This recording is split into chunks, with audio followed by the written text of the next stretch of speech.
Exercice sur le thème des vecteurs et plus précisément égalité de vecteurs. On commence avec l'exercice 13, page 124 de notre manuel. On a une figure qui nous est donnée et on nous dit, à l'aide de cette figure, citer un vecteur égal au vecteur CB, puis au vecteur IA, un vecteur opposé au vecteur EG, un représentant du vecteur IF d'origine D, un représentant du vecteur IG d'extrémité H. Tout le vocabulaire a été noté dans la leçon précédemment. Je vous laisse aller jeter un coup d'œil avant de valider.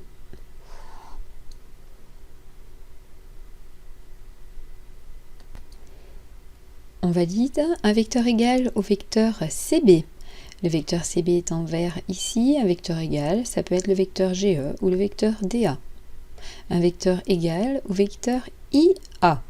On n'a pas trop le choix, c'est un vecteur CI. Un vecteur opposé au vecteur EG.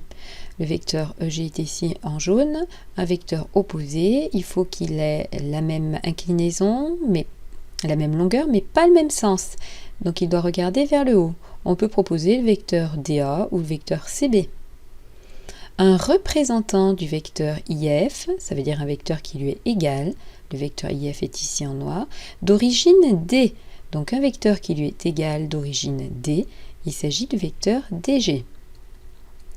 Un représentant ensuite du vecteur IG, ici en fluo bleu, d'extrémité H, donc un vecteur qui lui est égal et qui a comme extrémité, ça veut dire comme fin, le point H. Il s'agit du vecteur AH.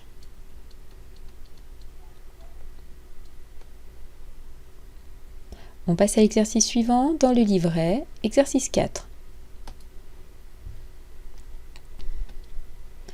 ABCD est un parallélogramme donné, le point E est tel que le vecteur AC est égal au vecteur DE et le point F est l'image de E par la translation de vecteur AB. Je vous laisse placer vos points.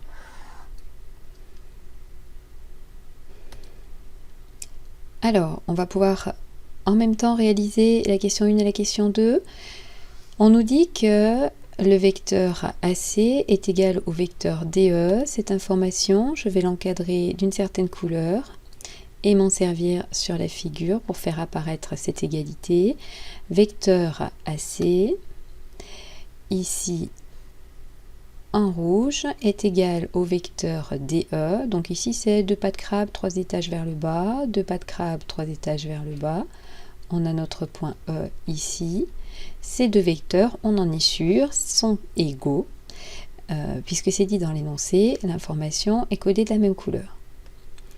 Ensuite, je peux souligner en vert par exemple que le point F est l'image de E par la translation de vecteur AB. Si le point F est l'image de E par la translation de vecteur AB, la translation de vecteur AB, voilà son travail. Elle fait glisser les objets comme ceci. Le point F est l'image de E, ça veut dire qu'il doit être le point d'atterrissage. Hop, donc de 4 carreaux vers la droite, on a notre point F qui va être placé ici. Et ces deux vecteurs sont égaux, puisqu'on nous dit dans l'énoncé, hop, on peut traduire cette information en écrivant que cela signifie que le vecteur AB est égal au vecteur EF. Dans la leçon, on a marqué qu'une égalité de vecteurs, c'était équivalent à faire une petite phrase avec le mot translation et image. Maintenant, on nous demande quelle est la nature du quadrilatère DCFE. D'abord notre impression, DCFE. Notre impression, c'est que ça semble avoir de loin une tête de parallélogramme.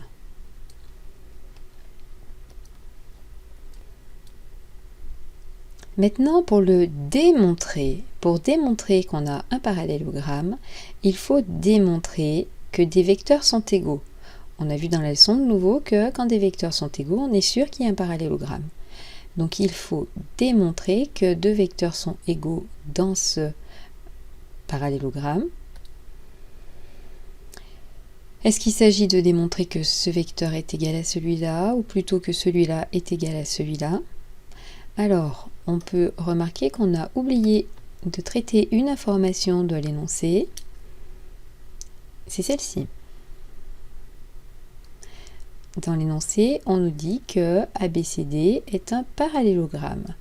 Donc si ABCD est un parallélogramme, ici, on sait que les vecteurs qui forment les côtés, on va dire, du parallélogramme sont égaux.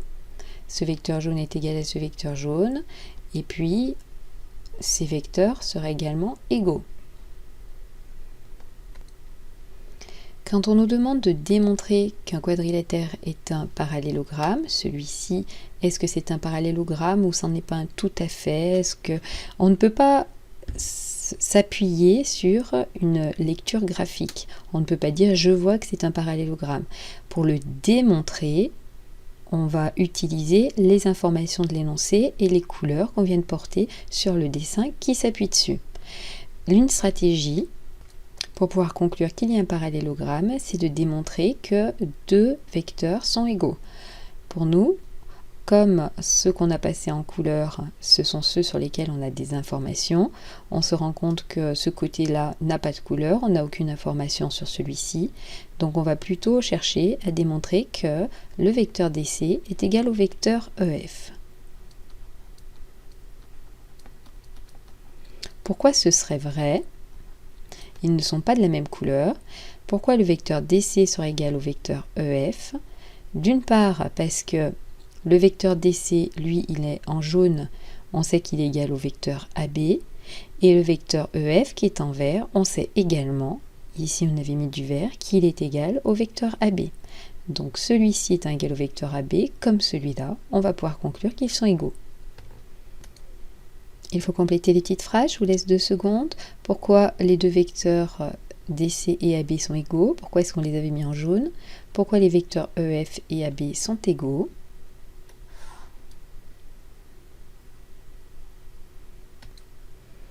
DC est égal à AB, les vecteurs, car donc l'information moutarde faisait référence à ABCD est un parallélogramme donné. C'est un parallélogramme. Ensuite, le vecteur EF est égal au vecteur AB, car, donc là, on fait appel à la phrase qui est en verte, soit on l'écrit en entier, soit une façon codée d'écrire que la translation de vecteur AB transforme E en F, c'est de mettre un T comme translation. De vecteur AB, on écrit AB en petit par terre. 2 points, voilà cette translation ce qu'elle fait, elle transforme E en F, on peut l'écrire comme ça de façon codée. Sinon, on écrit en français la phrase verte qui est en haut. Ça nous permet de dire que le vecteur DC est bien égal au vecteur EF, et donc on a un vrai parallélogramme.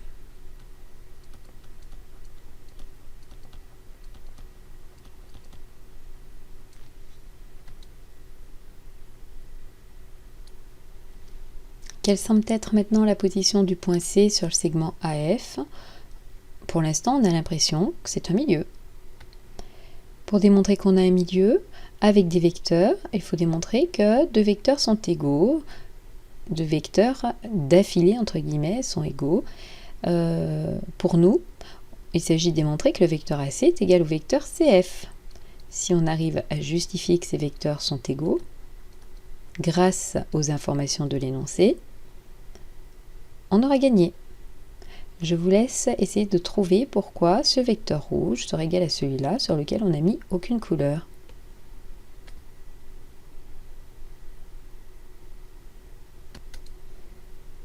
On sait que le vecteur AC est égal au vecteur DE. Le vecteur AC, la seule chose qu'on sait, il est en rouge, il est égal à celui-là d'après l'énoncé. Alors pourquoi il serait égal à celui d'en face? Il est égal à celui d'en face puisque on vient de dire dans la question précédente que notre vecteur, on va utiliser peut-être une couleur orange, que notre quadrilatère, DCFE était un parallélogramme, et quand on a un parallélogramme, on sait que les vecteurs portés par les côtés sont égaux.